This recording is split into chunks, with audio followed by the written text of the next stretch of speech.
땅의 황무함을 보소서. 하늘의 하나님 긍휼을 베푸시는 주여, 우리의 죄악 용서하소서. 이 땅 고쳐주소서. 이제 우리 모두 하나 되어 이 땅에 무너진 기초를 다시 쌓을 때 우리의 우상들을 태우신 성령의 불이 임하소서. 부흥의 불길 타오르게 하소서. 진리의 말씀 이 땅 새롭게 하소서. 은혜의 강물 흐르게 하소서. 성령의 바람 이제 불어와 주의 영광 가득한 새날 주소서. 주님 나라 이 땅에 임하소서.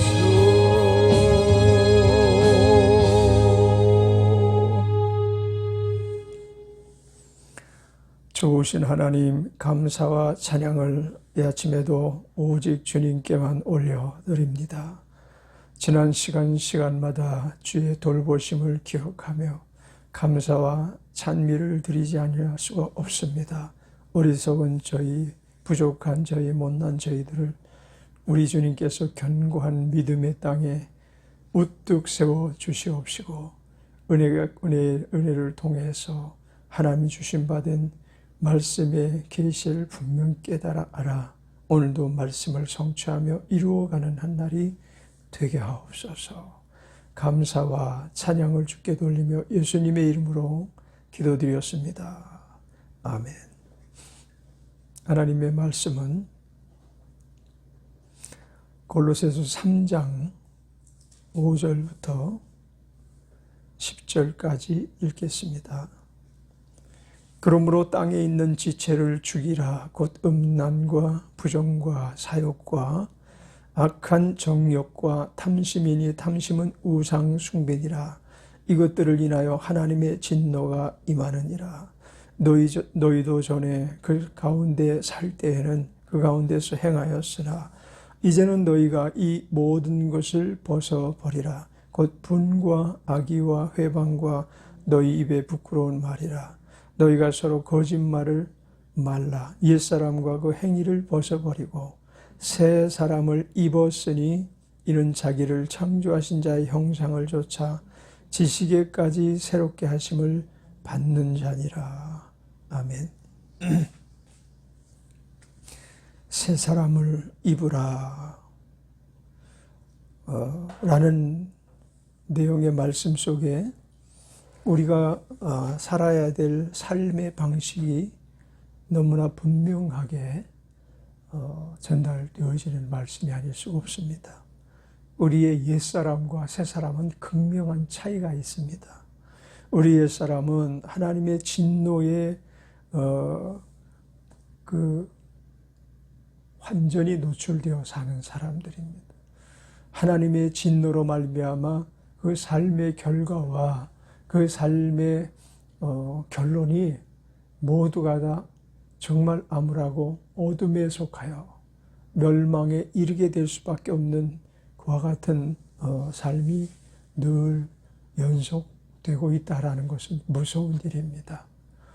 하나님이 어떤 분이십니까? 하나님께서 벌을 하시면 인간이 상상할 수 없는 무거운 형벌이 임할 수도 있습니다. 인간이 어느 날 갑자기 무너지기 시작해가지고 그 초라한 몰골이 나타날 때면 내가 이런 사람이었던가? 내가 이 정도밖에 아니었던가? 내 신분이 어떠하길래 내가 이와 같은 역경과 고난 앞에 대책을 세울 수 없고 그저 무방비 상태로 계속해서 공격을 당하고 온몸이 쓰러져 가는 것을 느끼면서 참담하게 종말을 고아야 되는가, 이런 생각에 빠지게 되고야 말 것입니다. 하나님의 어미하심 안에 놓여지면 인간은 그 삶이 정말 백척간두에 선 사람처럼 완전히 붕괴가 된 그러한 모습을 지니고 결국은 무너질 수밖에 없는 게 인간인 것입니다. 초등학교 선생님이 체벌하는 것과 또 대학교 선생님이 체벌하는 것은 달라요, 양상이. 초등학교 선생님이 체벌하는 것은 그냥 간단하게, 지금은 그것도 폭행 혐의가 씌워질까 봐 두려워서 제대로 체벌을 못하죠. 옛날에 우리가 학교 다닐 때는 손바닥 맞는 것은 다반사였었어요. 숙제 안에 오면 종아리도 맞고 손바닥도 맞고 성적이 시원찮고 불량한 모습이 보면 앞으로 끌어내어서 두 손 번쩍 들게 하고 1시간 내내 수업을 받게 하는 경우도 비일비재했던 것이 우리가 그 옛날에 학교 다닐 때 경험했던 바이거든요. 근데 그것은 아무것도 아닌 거예요. 사장이 체벌하는 거에 비한다면 사장은 그 삶의 어떤 안전을 송두리째 뺏어갈 수 있어요. 사원에게 있어서는. 당신 오늘부로 회사를 사직해야 되겠어. 그러면 그 인생이 얼마나 큰 위기가 오게 되는지.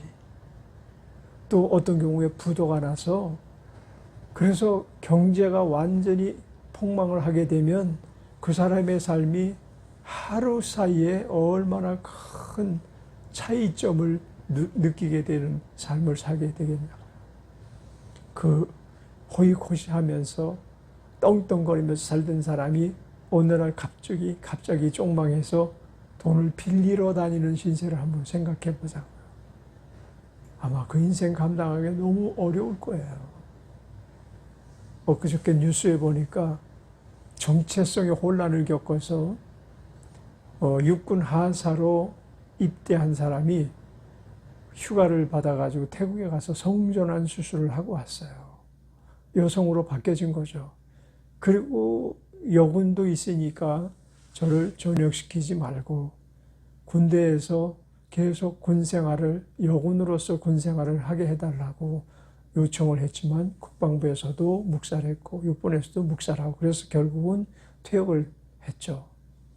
근데 신문 보도를 보니까 집에서, 청주에 사는 분인 것 같은데 집에서 변시체로 발견이 됐어요. 근데 자살한 지 꽤 시간이 지나서 몸이 많이 부패했다. 얼마나 살기 위해서 발버둥을 쳤던 사람인가. 우리는 어떤 의미에서 보면, 인간적인 측면에서 보면 참 가엾기 이를 데가 없잖아요. 정체성 논란이 이제 자기 안에서 빚어지기 시작할 때는 얼마나 많은 혼란을 겪었겠냐고요. 남자인데도 불구하고 언어가 여성적이고 생각이 여성적이고 남자보다는 여성이 자기에게는 맞는 정체성이다라고 늘 혼란을 하면서 겪으면서 살아오다가 그렇게 결정을 하고 그리고 완전히 여성의 몸으로 바뀌어져서 온갖 몸 구조를 여성으로 바꿔버린 거예요. 성전환 수술이라고 그러죠. 그리고 이제 다시 돌아와서 여성으로 한번 살아보려고 했지만 군대에서 그것은 용납될 수 없는 부분이죠. 생각해 보세요. 남성으로 살던 사람이 갑자기 여군하고 같이 살게 된다면 물론 그가 몸은 여성으로 변화됐지만 그 얼마나 많은 혼란이 오겠어요. 그러니까 군대에서는 당연히 허락을 하지 못할 부분도 있었을 거예요. 근데 그런 정체성 위기를 겪고 있는 많은 사람들이 그런 것에 대해서 잘못된 판단이다라고 말하는 것들을 들을 수가 있죠. 하나님 없는 사람들이 겪는 혼란이에요. 그것도 하나님을 알지 못하는 사람들이 겪는 혼란이라고 말할 수 있어요. 하나님의 주신받은 것에 대한 그 매우 불쾌한 불만을 가지고 하나님을 만약에 하나님이 있다면 내가 왜 이런 삶을 살아야 되는가 하고 반항하면서 자기 몸에 자해를 하는 거죠. 다시 말하면 하나님이 주신 형상에서 벗어나고 싶은 거예요. 하나님이 주신 그 사람만의 모양에서 벗어나고 싶은 거예요. 우리가 어떤 때는 이와 같이 그 자기를 최고의 존엄으로 생각하며 여기면서 살아가는 사람들이 있어요. 극도의 에고이즘, 아주 고집스럽게 자기를 주장하면서 살아가는 사람들이 있어요. 우리는 고집을 내려놓아야 돼요.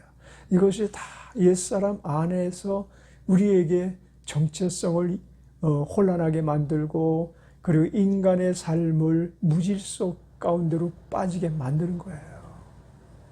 주 예수님께서 그래서 내가 진리요 생명이니 그리고 내가 길이니 라고 말씀하신 이유가 있죠. 진리 안에 있는 사람은 그와 같은 비진리 가운데 있는 모든 문제들에서 벗어나고자 몸부림을 치고 하나님의 도우심을 받고 벗어나게 되는 것이죠. 내가 곧 길이요 진리요 생명이니 나로 말미암지 않고는 아버지께로 올 자가 없느니라라고 말씀하셨을 때 그것이 우리의 교도가 되고 교훈이 되는 것입니다. 그것이 우리의 삶의 정체성을 완전히 떨쳐버리고 이겨낼 수 있는 유일한 방법을 주님이 제시해 주신 거예요.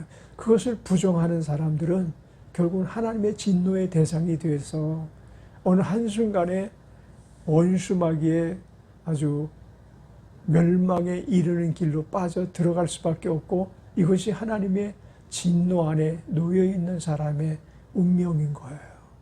하나님이 개입하시지 못하고 하나님께서 간섭하지 못하도록 자기가 자기 생애의 주인인 줄 알고 그릇된 삶의 방식을 고수하고 끊임없이 진리를 알기 위해서 애쓰지도 않고 오직 자기의 고집 안에서 아주 고집스럽게 자기를 만들어간 삶의 결과는 결국 그와 같은 비참한 결론을 끌어낼 수도 있다라는 것을 생각해 보면 우리가 이제 땅에 있는 지체를 죽이라고 음란과 부정과 사욕과 악한 정욕과 탐심이니 탐심은 우상 숭배니라. 우리는 누구를 섬기든 섬기지 않고는 살아갈 수 없는 존재예요. 우리가 하나님을 섬기듯 아니면 원수 마귀를 섬기듯 둘 중에 하나 양단의 선택의 기로에 서 있는 것이 인간의 삶이에요. 그런데 원수 마귀는 우리가 잘 아는 것처럼 우리를 도적질하고 죽이고 멸망시키기 위해서 우는 사자처럼 산길자를 찾아 지금도 수많은 영혼 사이에 왕래하면서 유혹하고 도적질하고 미혹해서 그 인생의 혼란을 오게 만들고 그 인생의 번잡한 것을 가져오게 만들고 이때 우리는 단호하게 내가 예수 이름으로 명하노니 이 원수 세력들아 내게서 떠나라. 내가 옛사람일 때는 너를 섬겼고 너를 부종하면서 내가 원하는 대로 삶을 살아갔지만 이제 나의 주인은 바뀌었다 라고 단호하게 고백을 해야 돼요. 나의 주인은 하나님이시니 너희는 내 삶에 개혁하지 말고 간섭조차 하지 말지어다 하고 늘 이 영적 싸움에서 넘어지면 안 돼요. 그리고 우리 정신적 혼란이 오기 시작하고 정신적 혼란은 모든 삶의 혼란을 가져오기 시작하고 모든 삶의 혼란은 곧 육신이 결국은 그 안에서 적응하지 못하게 만들어서 그 인생은 처참하게 멸망에 이르는 길로 갈 수밖에 없는 것입니다. 그러나 반대로 하나님의 진노의 반대 개념은 무엇입니까? 하나님의 사랑, 하나님의 돌보심, 하나님의 은혜, 하나님의 용서, 하나님의 구속하심, 그것이 곧 새 사람 안에 담겨있는 진솔한 내용인 것입니다. 거짓 없는 내용인 것입니다. 하나님의 은혜를 사모하는 사람들이 되시기를 바라고 하나님의 사랑 안에서 우리가 모든 불만족을 만족으로 바꾸어 사는 은혜의 삶을 살게 되시는 저와 여러분이 되게 바랍니다. 10절에 새 사람을 입었으니 이는 자기를 창조하신 자의 형상을 좇아 그랬습니다. 그렇습니다. 우리는 우리가 창조주가 아닌 거예요. 우리가 세상에 홀로 태어나서 유아독존 나 스스로도 무엇이든지 할 수 있고 존재할 수 있는 존재라고 생각하면 그것은 벌써 원수 마귀의 밥이 돼버리고 만 사람이에요. 새 사람을 입어야만 되는 거예요. 옛사람에서 빨리 벗어나야 되는 거예요. 그리고 하나님께서 우리를 창조하신 그 창조하신 자의 형상을 따라 살아가는 거예요.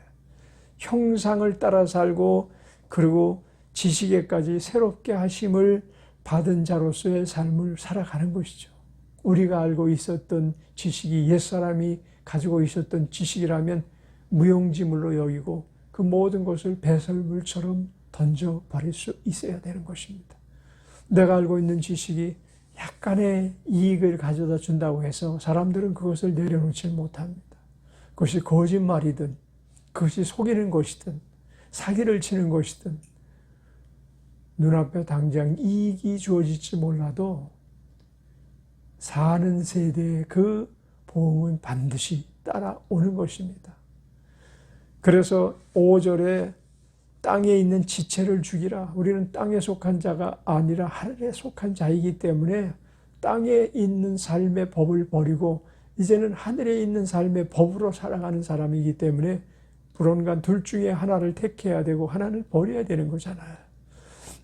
그래서 그러면 우리는 하나님에 속한 자, 하나님께 속한 자로서 하나님 주신 새 사람의 법을 따라 살아가는 것은 너무나 당연한 것이고, 그런데 우리 지체는 대개 옛사람이 살던 방식에 길이 들어져 있어서 버리는 것에 인색하고 떠나는 것에 대해서 두려움을 갖고 있습니다. 어찌해서든지 그냥 거기에 그냥 숙련된 것 안에서 매몰되어 살아가는 그러한 삶을 누리는 것이 모든 사람이 불행을 자초하는 일이고 하나님의 진노의 대상이 되어 버리는 까닭인 것입니다. 그래서 이것들로 인하여 하나님의 진노가 임하느니라 했던 그 내용들, 이건 반드시 버려야 될 거죠. 그죠?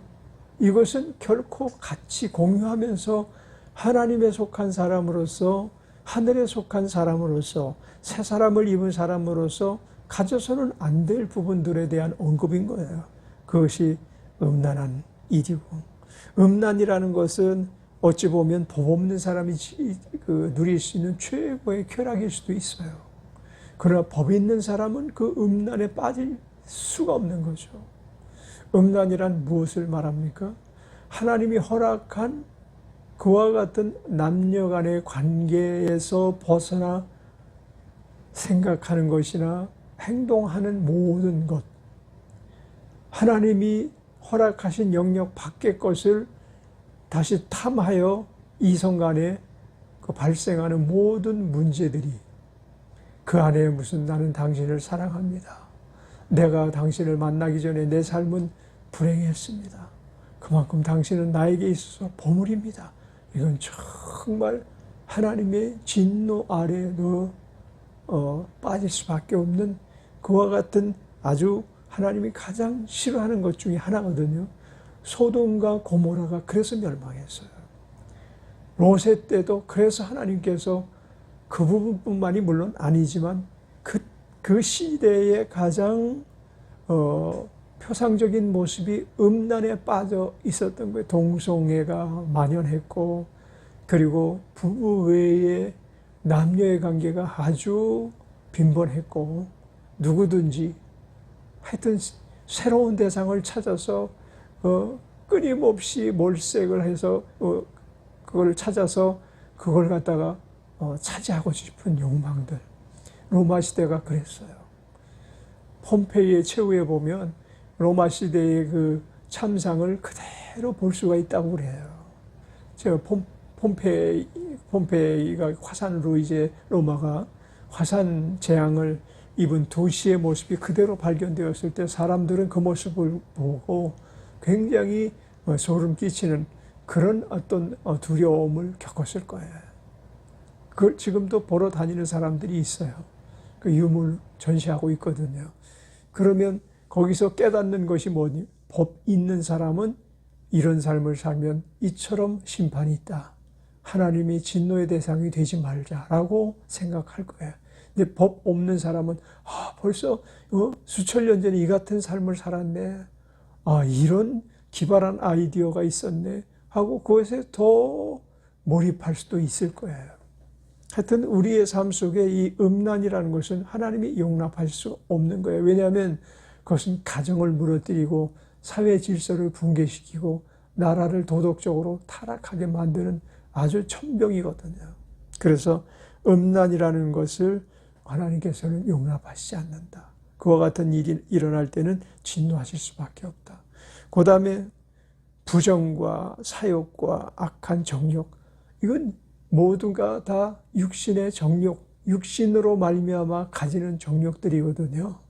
그 육신이 우리 정신의 지배를 받지 않고 육신이 원하는 대로 살면 못할 것이 없는 거예요. 짐승 같은 삶을 사는 거예요. 그래서 하나님께서 그것을 심판을 하시지 아니할 수 없다라는 것을 본문은 말씀하고 있습니다. 왜냐하면 이런 것들은 다 자기를 극도로 사랑해서 자기만을 극도로 사랑해서 가질 수 있는 탐심, 자기 외에는 다른 이들의 형편과 처지를 고려하지 않고 살아가는 것이 탐심이거든요. 이건 욕심을 지나서 이런 탐심을 갖게 되면 이거는 아주 강도 같은 삶을 살 수도 있고 도둑질하면서 살 수도 있고 모든 가지고 싶은 것을 갖기 위해서 수단과 방법을 가리지 않고 살아가게 만들어 버리고 마는 것입니다. 그러므로 이것은 가정을 붕괴시키고 사회를 붕괴시키고 더군다나 하나님께서 그 안에 거하실 수 없게 하시기 때문에 이런 것들이 하나님의 진노의 대상인 것입니다. 너희도 전에 그 가운데 살 때에는 그 가운데서 행하였으나 이제는 너희가 이 모든 것을 벗어버리라. 그렇습니다. 우리의 삶이 모든 것이 그와 같은 일들이 우리에게 발생하지 않도록 주의를 기울이고 또한 그런 모습이 나타날 때는 아낌없이 벗어버릴 수 있게 되기를 바랍니다. 이것이 쉬운 일이 아니기 때문에 사도께서 특별히 경고하시는 부분이죠.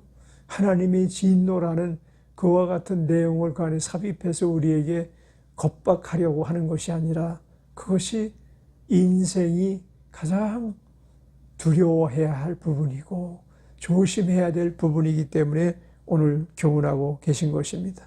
또 서로 거짓말을 말라.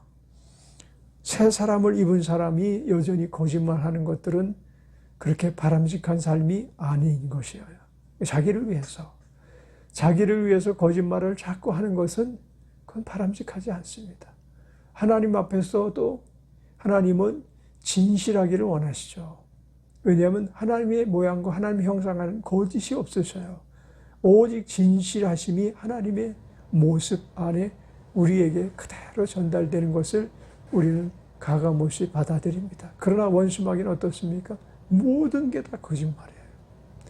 인간에게 가져다주는 그 모든 것에 내용들이 담겨 있어요. 거짓 안에 담겨 있어요. 행복이라는 것도 거짓이요. 사랑이라는 것도 거짓이요. 네? 재물이라는 것도 인생을 행복하게 할 수 있는 것이 아님에도 불구하고 그것을 행복하게 할 수 있다. 이것으로 천국을 만들 수 있다라고 해서 인간이 거기에 몰입해서 얼마나 많은 시간과 물질을 우선하면서 살아가고 있느냐고요.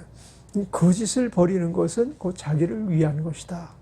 그리고 결론적으로 새 사람을 입었으니 이는 자기를 창조하신 자의 형상.